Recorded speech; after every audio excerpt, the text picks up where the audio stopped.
Every single state has had at least one serial killer in their history, and today I'm going to tell you guys about the worst serial killer in Connecticut. And I say worst, but there's a couple from Connecticut. It's always difficult to say like which one is the worst, because obviously any serial killer or murderer is a horrible person, but today I'm going to tell you guys about Michael Bruce Ross. So Michael grew up with 3 siblings. He was the oldest. They all had a pretty rough childhood. His mom was regularly institutionalized and would abandon her kids as well for like long periods of time and then return just to beat them, essentially. Their father was also heavily abusive. Michael struggled throughout his whole childhood, obviously with this, like what kid wouldn't? But when he was about 12, he started to get violent, and he actually started essaying girls his own age as well.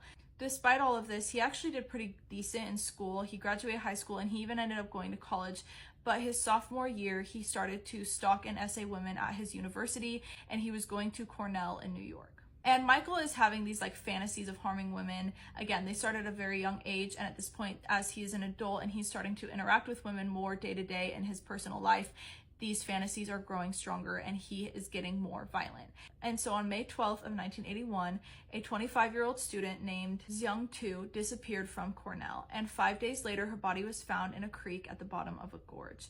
And at the time, the investigators just thought she had herself and no one suspected she may have been murdered, but we later learned she most definitely was murdered by Michael. On January 5th of 1982, a 17-year-old named Tammy Williams disappeared. She disappeared while she was walking from her house to her boyfriend's house, and she disappeared in Connecticut, and we know that Michael was in Connecticut back home visiting at the time that she disappeared. Tammy's body was found later, and when her body was found, they discovered that Tammy had been essayed and strangled. In the month of April, Michael is driving from Connecticut back to his university, Cornell, and he sees a young girl. She's 16 years old. Her name is Paula Pereira, and she is hitchhiking. And so he offers to pick her up and ends up abducting her. He essayed her before killing her and then dumped her near the interstate, and her body was found 18 days later. And at this point, he has crossed state lines. He's killed in multiple different areas. No one is suspecting that these are connected. No one has any idea that he is doing these things. He's just completely gotten away with that at this point. 2 months later, on June 15th, Deborah Smith Taylor, who is 23, was abducted from Connecticut.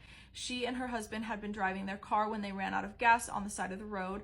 When they stopped to try to figure out what they were going to do, they decided to split up and go opposite directions to try to get gas. So her husband went one way and she went the other to try to find someone to give them a ride to the gas station or to try to find the closest gas station.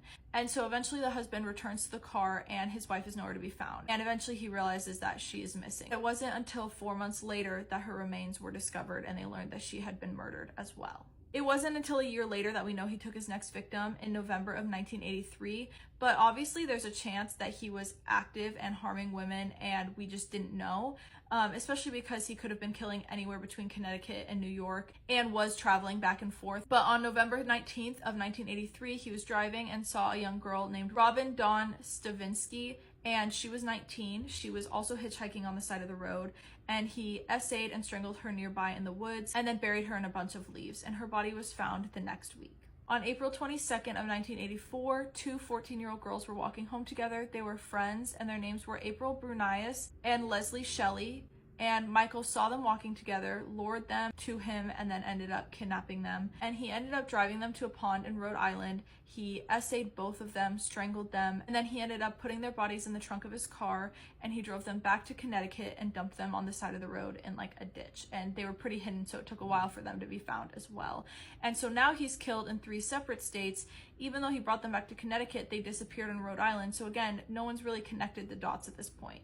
And so he has a large hunting ground that he has turned to. On June 13th of 1984, he abducted 17-year-old Wendy Bareboat, and she was from Connecticut. She was on her way to the convenience store. She was walking by herself, and then she disappeared. Her family had no idea what happened to her. They're searching everywhere, and 2 days later, her body was found in a field. She was strangled and essayed, and some witnesses actually came forward and said that they saw someone with her right beforehand, and they describe him, and he fits Michael's description. And then someone else said that they thought they saw her getting in his car. And so this is what ultimately led to him being caught. He was arrested and charged and then questioned and interviewed, and after a while he ended up admitting to killing all 8 women.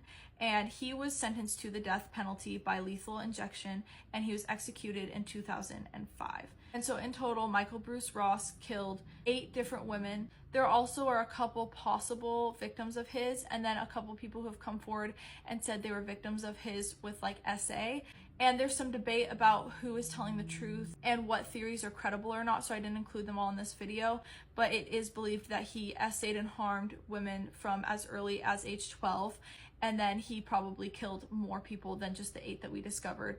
But now that he has been executed, obviously we can never ask him again, and there is a lot that we just don't fully know about his crimes and his victims. He purposefully targeted people that were hitchhiking or younger girls that he felt like were less likely to be missed, so that it was harder to get caught. I know that this was a shorter one. There just wasn't a ton of information on this guy and his crimes, but let me know what state you would like me to do next. There are some states that have like 8 or 10 different serial killers to choose from, which is horrible. And then there are some states that only have 1 or 2. And so if you guys have a certain state or a certain serial killer you are wanting me to cover, let me know.